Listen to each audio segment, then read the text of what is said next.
Y bueno, yo brevemente les comento que soy médico, me especialicé en nutrición clínica y estoy a sus órdenes en Guadalajara. Ahí es donde me desempeño, en Zambite. Y bueno, este tema realmente para mí ha sido un parteaguas en el pre y en el post de lo que entiendo como nutrición perioperatoria. Siempre estamos pensando en el abordaje calórico, en cuántas calorías o en qué tipo de nutrición le tengo que dar, pero realmente entender lo que metabólicamente le va a suceder al paciente en el acto quirúrgico cambia mucho la perspectiva y nos permite realmente modificar o mejorar su evolución clínica. ¿Sí? Aquí lo importante es entender qué nutrientes perioperatorios, pero sobre todo el por qué, ¿sí? Justificar perfectamente la intervención, cómo hacerlo, que voy a compartir con ustedes un par de estrategias y que identifiquen de una manera muy oportuna quiénes pueden ser candidatos. Obviamente siempre cuando hacemos un manejo nutricional lo que buscamos es evitar la desnutrición, pero yo creo que en este tema específicamente ya estamos dando un paso más allá. Además de evitar la desnutrición, lo que estamos buscando también es mejorar, obviamente, e impactar positivamente en la evolución clínica, disminuir mortalidad. Y sabemos que hay múltiples factores, ¿sí? Evidentemente el estar dejando al paciente en ayuno y que no cubre sus requerimientos es un tema, pero aquí nos vamos a enfocar en las alteraciones metabólicas que pueden estar incidiendo también específicamente en el paciente quirúrgico, ¿sí? Obviamente nosotros como organización, un paciente que va a ser programado a cirugía, si tuviéramos adecuadamente los procesos de atención nutricional, seríamos capaces de impactar positivamente en la evolución del paciente desde el punto de vista nutricional. Sin embargo, a veces por no aplicar los procesos, pues evidentemente este tipo de protocolos de abordaje pre y postoperatorio nutricional quedan totalmente excluidos. Y esto está demostrado aquí. Vanessa, que está por acá, nos demostró de una manera muy concreta en un estudio muy interesante cómo la media hospitalaria en su hospital era prácticamente de 7 a 9 días, pero el ayuno estaba en promedio entre 5 y 6 días. Entonces, si en promedio estoy 7 y en promedio me dejan 5 en ayuno, pues desde ahí hay alguna situación. E inclusive vemos cómo la mayoría de los pacientes recibieron dieta oral, el tema de enteral o parenteral realmente es bajo, mixto prácticamente no existió, y la segunda causa era porque iba a tener un tratamiento. Entonces, en el pre y en el postquirúrgico estamos acostumbrados sistemáticamente al paciente dejarlo en ayuno. Es lo tradicional y de ahí es difícil, no nos hemos movido. Evidentemente veamos cómo prácticamente la mitad de los pacientes, 40%, no está cubriendo ni siquiera el 70%. Entonces ahí hay un área de oportunidad y no la estamos aprovechando, ¿sí? Nosotros al dejar de nutrir, o al meter al paciente en ayuno y al dejar de nutrir temprano el posoperatorio, evidentemente estamos dejando de aprovechar esta funcionalidad de la nutrición clínica. Podemos nosotros evitar obviamente la progresión de la desnutrición, evitar una inmunosupresión y lo más importante, mejorar la respuesta a la cirugía, evitando catabolismo y bueno, al momento de impactar positivamente en la morbilidad, pues también somos capaces de disminuir como tal los costos de atención. Hay un par de estrategias importantes, ¿sí? Una es un protocolo que también se ha tratado en este curso, es el protocolo ERAS. Hay diferentes protocolos, ahorita que estamos escuchando al profesor Antonio Carlos, bueno, en Brasil es el protocolo ACERTO, en Estados Unidos lo han llamado Fast Track Surgery. Hay diferentes tendencias, pero todas buscan evidentemente impactar en la evolución metabólica del paciente quirúrgico. Y evidentemente la otra muy conocida no es nomás dar, sino que dar. Y en este tema ciertos sustratos nutricionales obviamente hacen la diferencia. ERA significa Enhanced Recovery After Surgery, recuperación acelerada después de la cirugía. O sea, el tema no es nada más dar calorías, sino cómo realmente puedo hacer, insisto, la diferencia con un manejo metabólico y nutricional entre un paciente que fue atendido con este protocolo y otro que fue atendido de la manera tradicional. Buscamos evidentemente establecer lo más rápido la fusión gastrointestinal, aprovecharla por los múltiples beneficios que esto tiene, mucho más allá de la absorción de nutrientes. Es un órgano inmunomodulador, es modulador de la inflamación y obviamente promotor de la inmunidad. Necesitamos movilizar al paciente para que se movilice y coma. Es importante que no haya dolor, que no haya náusea y obviamente esto nos lleve a menos complicaciones. ¿Sí? Sabemos que en cirugía todos conocemos lo que es una respuesta metabólica al trauma y sabemos que esta respuesta inflamatoria evidentemente va a incrementar el catabolismo y va a llevar a la liberación de sustratos. Y si nosotros no prevemos esto, en algunos casos esto puede hacer la diferencia entre una agudización de una desnutrición o bien la aparición de una desnutrición que no tendría que haber aparecido. Quedó también muy claro en la inauguración cómo el estar hospitalizado es un factor de riesgo para desnutrirse clarísimo. Entonces, más aún en un paciente que sabemos de una manera programada que va a ser sometido a un estrés quirúrgico y que esto va a suceder, no tenemos pretexto para no actuar preventivamente y modificar desde antes este tipo de respuestas inflamatorias. Como tal, las citoquinas proinflamatorias y las hormonas del estrés también generan resistencia a la insulina. Esto genera hiperglucemia, genera producción de radicales libres o oxidación, y esto es un ciclo que se está retroalimentando porque entonces incrementa la inflamación. Y de alguna manera es un ciclo de inflamación, oxidación y resistencia a la insulina, hiperglucemia, que es importante contemplar porque esto sucede en todos los pacientes. Obviamente la respuesta va a ser directamente proporcional al tipo de cirugía. Una cirugía mayor va a tener una mayor respuesta de este estilo. Y esto nos va a llevar con el paso del tiempo a una pérdida de masa muscular, ¿sí? Y la masa muscular no tenemos absolutamente reserva de esto.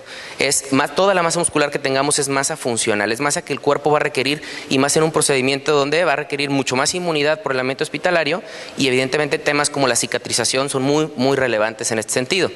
¿Sí? Entonces, este protocolo está basado evidentemente en la capacidad que tengamos nosotros como nutriólogos clínicos, ¿sí? O médicos que nos dediquemos a esto, en modificar o disminuir este estrés metabólico o esta respuesta metabólica, ¿sí? Si nosotros permitimos que este paciente se vuelva catabólico, vamos, insisto, y ese es el concepto, a deteriorar sus funciones. Y el momento que el paciente no tenga en óptimas condiciones sus funciones para enfrentar la cirugía, es donde podemos tener obviamente un problema importante en la evolución. Lo interesante de este protocolo, ¿sí? Es que es un protocolo, no es una guía clínica, es un protocolo o un bundle, un paquete de acciones, y nos obliga, como debería ser en todo sistema de salud, a trabajar en equipo, ¿sí? Y en equipos integrados en diferentes cosas. Si ustedes analizan rápidamente esto, hay situaciones que tienen que ver con trabajo social, hay situaciones que tienen que ver con anestesiología, con enfermería, con terapia física, con anestesiología, con cirugía, con nutrición, ¿sí? Y normalmente cada uno leemos nuestras guías, cada uno sabemos lo que tenemos que hacer, pero no estamos realmente integrados. Lo que pretende este protocolo, que fue generado en Europa, con mucho tuvo que ver el doctor Oli Lindquist, ¿sí? Fue demostrarnos que si sabemos trabajar de una manera integrada, cambiamos radicalmente la perspectiva del paciente. Y yo les estoy señalando algunos elementos que tienen mucho que ver con el manejo metabólico y nutricional, obviamente, desde no preparar el intestino, ¿sí? No sobrecargar, al contrario, dar carbohidratos, ¿sí? No estar dejando en ayuno, dejar que el paciente coma, ahorita vamos a ver cómo, evitar más bien acá la sobrecarga de líquidos, especialmente de soluciones salinas que no aportan nada más que retención de sodio a nivel de tejidos y de líquidos. Prevenir, ojo, no tratar, prevenir la náusea y el vómito para que el paciente entonces pueda comer más tempranamente. También para ello hay que estimular la motilidad, ¿sí? Y en eso tiene mucho que ver el moverlos fuera de cama, y el moverlos fuera de cama tiene mucho que ver con el abordaje quirúrgico y con el tipo de anestesia que hayamos utilizado y el manejo de dolor. Entonces, finalmente el paciente no está siendo visto nada más por cirugía, y si todos nos integramos vamos a lograr muchas cosas, y entre ello, pues obviamente darle una nutrición preoperatoria adecuada. En el preoperatorio el protocolo nos dice que realmente hay que prepararlo desde la perspectiva metabólica y nutricional, o sea, hay que prepararlo previamente este estrés quirúrgico, y en el posoperatorio evitar el ayuno. Sí, ahorita este tema se va a tratar en este simposio, no ahondo ahí, pero el mensaje que espero que lo volvamos a reafirmar es: el paciente no tiene por qué estar en ayuno en el posoperatorio, ¿ok? Hablando de carbohidratos, bueno, hay ciertas bebidas, no es cualquier carbohidrato, no es cualquier cosa, pero esta bebida que está muy estudiada, lo interesante es que, ojo, rompe con todos los patrones analgésicos. ¿Cuánta cirugía no se suspende hoy en día porque el paciente se le ocurrió tomar un poco de agua? ¿Sí? Cuando allá, al contrario, lo dejan en ayuno solo 2 horas previas para líquidos y 6 para sólidos. El tema es que el paciente un día antes esté comiendo normal, y que con un protocolo, ¿sí?, de algunas horas antes, específicamente le estemos dando 800 mililitros de noche previa, 400 mililitros, incluso 2 o 3 horas antes de la cirugía. Esto pretende establecer una respuesta metabólica en el paciente que evite el catabolismo acelerado, y ustedes pueden ver aquí cómo estos carbohidratos preoperatorios en diferentes tipos de cirugías pues evidentemente disminuyen bastante, ¿sí?, lo que es la resistencia a la insulina, o mejoran la sensibilidad a la insulina, y esto realmente se traduce funcionalmente en que haya mucho menos pérdida de masa muscular. El objetivo, obviamente, en la dieta posoperatoria va a ser cubrir tempranamente los requerimientos, evitar que el paciente empiece a acumular un balance energético negativo, que normalmente ya lo traen y muchas veces se agudiza con un ayuno mal prescrito 2, 3, 5 días, ¿ok? Eso es el objetivo principal, y realmente uno pensaría es que a lo mejor si le doy temprano de comer al paciente puede dehidratarse más o puede tener muchas molestias gastrointestinales. Aquí lo interesante es que esto ya está demostrado que no está sucediendo, y que el comer tempranamente, obviamente con una dieta completa, ¿sí?, donde desde las 4 horas posteriores a la cirugía, en ciertos casos ya le están dando alimentación oral a los pacientes, hay que ver qué le dan, ¿sí? Dar alimentación oral no equivale a una dieta líquida, equivale a dar realmente ciertos sustratos, y entre ellos ahorita comentaremos el tema de ciertos nutrientes, ¿no? En Europa están utilizando mucho los suplementos líquidos, ¿no? Y ayer en la inauguración también nos dejaban muy claro cómo hay un muy poco uso de estos sustratos que pueden tener un valor muy específico. Y no es nomás aportando, insisto, calorías o energía por aportarlas, sino hay que ver de qué está compuesto este suplemento.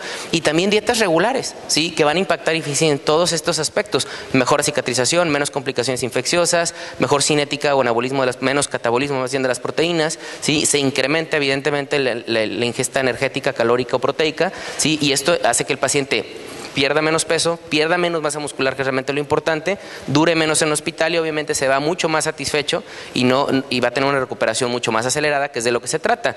Yo antes de establecer una institución hospitalaria, un protocolo, esta es la costumbre, no nos damos cuenta, pero una dieta líquida a veces es lo que aporta, ¿sí? En cuestión de calorías. Y cuando empezamos a introducir el protocolo y cuando ya el protocolo está bien establecido y cuando sumamos los suplementos, aquí es clarísimo cómo somos capaces de impactar en la ingesta de los pacientes. Y esta imagen es muy clara, es lo tradicional, ¿sí? Versus lo innovador o lo integrado. Y lo tradicional realmente a veces cuando uno lo analiza fríamente es patético, y es lo que está pasando en todo el tiempo. O sea, el paciente realmente no lo preparamos nutricionalmente, que en cirugía electiva y mayor tendría que ser realmente parte integrada al proceso. Le preparamos el intestino, lo dejamos en ayuno, lo sedamos, viene la cirugía, lo dejamos en nada por vía oral, solamente con líquidos, y obviamente esto hace que el paciente tenga una muy baja sensibilidad a la insulina y tarde muchísimo tiempo, inclusive semanas, en realmente reintegrarse a su ritmo de vida normal. Y cuando nosotros establecemos un protocolo diferente, el paciente cena, tiene un sueño tranquilo, le explicamos lo que va a pasar, le damos sus carbohidratos, utilizamos otro tipo de maneras de analgesia y rápidamente lo movilizamos y le damos de comer, pues él prácticamente se reintegra de una manera oportuna en los primeros días a su vida normal.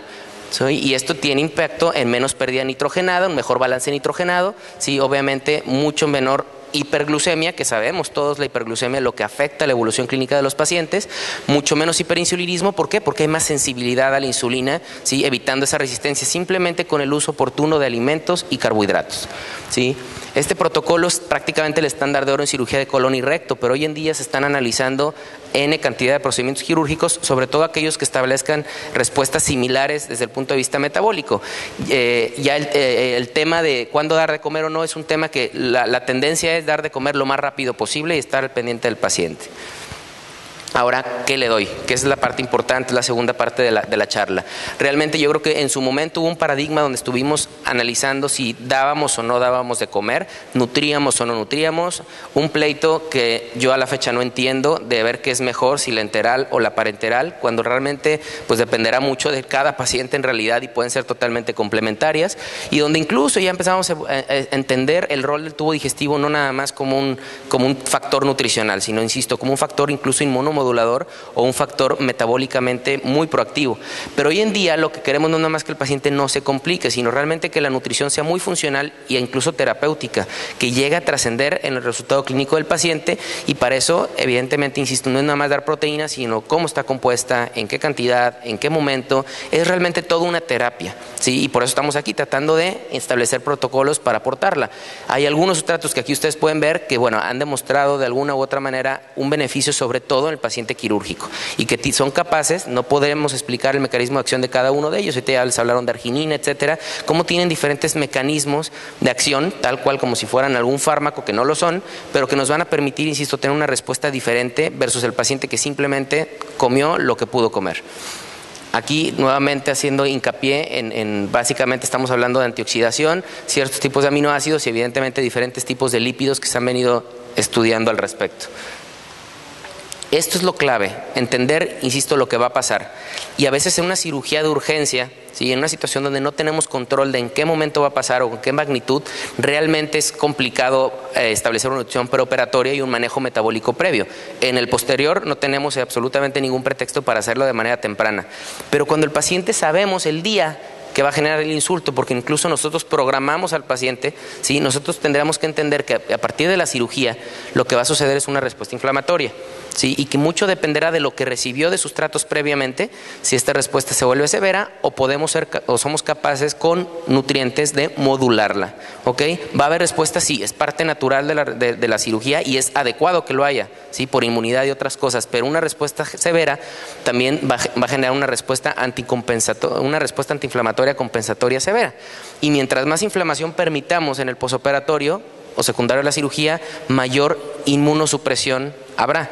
Y lo interesante es que esta inmunosupresión va a venir en el momento en el que el paciente normalmente se quedó en ayuno, el intestino se quedó en desuso, preparamos el intestino con soluciones que van a generar un cambio a nivel del enterocito, eso va a permitir mucho más filtración de bacterias, de endotoxinas, y el paciente va a tener hilio, más colonización, porque está en un ambiente totalmente diferente al que normalmente está, bacterias patógenas, mucha permeabilidad, un sistema linfoide asociado al intestino no capaz de responder de la misma manera, y todos los mecanismos de translocación o aspiración van a hacer que en el momento en el que el paciente está inmunosuprimido tenga mayor riesgo, obviamente, de infectarse.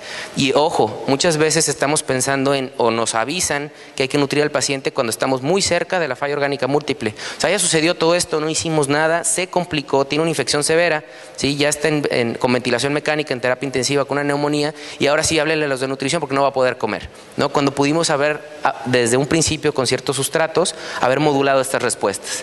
Y la inmunonutrición como tal, entonces, es una nutrición funcional. Tiene beneficios muy palpables y muy concretos, y entre ellos es modular ese estrés oxidativo y modular la inflamación, que ya vimos que son mecanismos que se están retroalimentando entre ellos. Nos va a ayudar a mantener la barrera intestinal, esa simple estimulación digestivo tiene una función específica muy interesante, nos va a permitir mantener la función inmunológica a nivel celular, y obviamente el motor celular es la mitocondria, y también nos permitirá que esta mitocondria de alguna manera funcione de la manera óptima. Lograr una u otra cosa es interesante, pero con una nutrición oportuna y un manejo metabólico adecuado, lograr todo esto definitivamente hace la diferencia, y eso con el protocolo ERAS y con estudios de inmunonutrición ya está demostrado el impacto benéfico en mortalidad. Estos son algunos de los últimos metaanálisis que hay, ¿sí? en relación a cirugía, y podremos ver cómo hay beneficios importantes, prácticamente un 50% menos de complicaciones infecciosas. Imaginemos lo que esto genera en ahorro en costos de antibióticos y estancia hospitalaria. También hay mejora en las complicaciones de las heridas. Entonces, una simple disencia de una anastomosis realmente se traduce en un tema muy complejo, muchas veces acaba en un abdomen catastrófico o una fístula enteroatmosférica por una simple falla en la cicatrización. Nadie lo decimos, pero sabemos que tuvo que ver, porque estamos a veces seguros que el cirujano tuvo una excelente técnica. Entonces, ¿qué fue lo que pasó? Pues simplemente no tuvo la capacidad de cicatrizar, y podemos evitar un 40% de complicaciones en las heridas. Igual el tema de la estancia hospitalaria puede ser acortada de forma importante, y el costo de este acortamiento de estancia hospitalaria justifica plenamente la inversión en un buen manejo metabólico y nutricional, ¿sí? Generando un ahorro, un costo-beneficio, ¿sí? También inclusive hay forma de darlo parenteral. Entonces, ya en aquellos casos donde de plano el asunto sea no quiero usar el tubo digestivo, hoy en día la ciencia nutricional nos permite administrar prácticamente todos estos sustratos por vía endovenosa, y aquí pueden ver claramente cómo la glutamina ha tenido ciertos efectos que últimamente hay algunos estudios que ya mostraron que, bueno, tienen ciertas tendencias. Yo tengo muchas dudas con la metodología y la aplicación de las dosis efectivamente, pero creo que hay 90 y tantos estudios que nos dejan muy claro que si la usamos bien, ¿sí? Y esa es la experiencia de nosotros en cientos de casos, donde podemos impactar positivamente en el tema de complicaciones infecciosas y en mortalidad. Aquí quiero resaltar esto.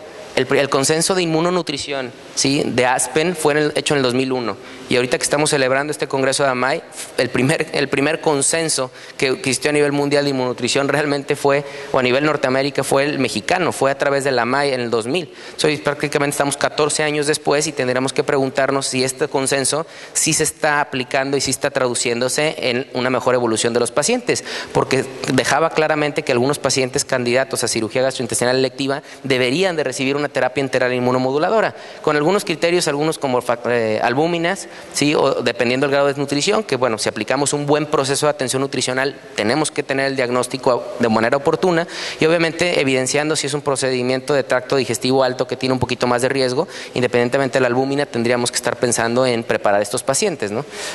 ¿sí? También en temas de trauma, que tiene mucho que ver, perdón, con la respuesta metabólica, también hay ciertos marcadores, pero realmente en trauma está clarísimo que estas fórmulas tienen una aplicación. De ahí deriva, perdón, que las guías de Aspen sean muy claros que la terapia nutricional 7 a 14 días perioperatoriamente puede ayudar al paciente que tiene cierto grado de desnutrición. Y en Aspen pues es exactamente lo mismo, con un buen grado de evidencia, ¿sí? 10 a 14 días antes de una cirugía mayor. ¿Por qué? Ojo, por lo que venimos comentando, con esta lógica se desarrolló ERAS y otros protocolos. Hay que dar dieta y puedo complementar con suplementos. Con esto incremento la ingesta dietética y el paciente no baja de peso, no pierde la misma masa muscular y es capaz de enfrentar la cirugía de una manera diferente. ¿Sí? Y hablando de nutrición parenteral, pues también existen ya guías que nos dicen que, bueno, si con esta lógica, que realmente es como deberíamos de practicar la nutrición, ¿sí? Si el paciente no puede utilizar el tubo digestivo, hoy en día la vía endovenosa, o desde hace muchos años, la vía endovenosa nos permite administrar tempranamente y complementariamente de forma mixta los sustratos que el paciente requiera. Aquí, esta frase a mí me impactó mucho en mi práctica clínica y es como el doctor Dudrik, bueno, yo escuché de él, sí, pero es importante entender que toda la ciencia, todo lo que les pude haber explicado y todo lo que lean de ERAS y inmunonutrición, pues les va a dar un 10%. Ojalá cada uno de ustedes empiece a aplicar un 10% de experiencia con sus pacientes y evidentemente sea capaz de transmitirlo en foros como este. ¿Sí? Tendremos que tener habilidad, y a veces no una habilidad técnica, sino la habilidad de convencer al anestesiólogo, la habilidad de convencer al paciente de que el manejo es diferente, ¿sí? O al colega. Pero créanme que para realmente implementar estos protocolos, porque este es el día a día, incluso hay una asociación a nivel mundial que dice, a ver, ya está ERAS, está toda la información científica y está clarísimo el beneficio, pero hay toda una asociación para ver cómo implementarlos. ¿Por qué? Porque realmente es un tema a veces de que tenemos que ser muy pacientes, porque nos van a decir no, no y no 1000 veces, pero realmente con una buena actitud, que es el ingrediente secreto, podremos cambiarle la visión a los cirujanos, a los anestesiólogos y integrarnos realmente con un trabajo en equipo. Y bueno, esto definitivamente se va a traducir en beneficios metabólicos para nuestro paciente. Finalmente, agradecerles su atención y recordarles que, bueno, están invitadísimos a buscar estas becas de este diplomado, donde, bueno, se aprende mucho de esto y simplemente es parte del esfuerzo también de la MAE de seguir educando a distancia, de utilizar, así como se están transmitiendo algunas conferencias, ya medios en línea para seguirnos fortaleciendo en la parte de nutrición enteral y parenteral desde la perspectiva de fundamentos. Muchas gracias por su atención.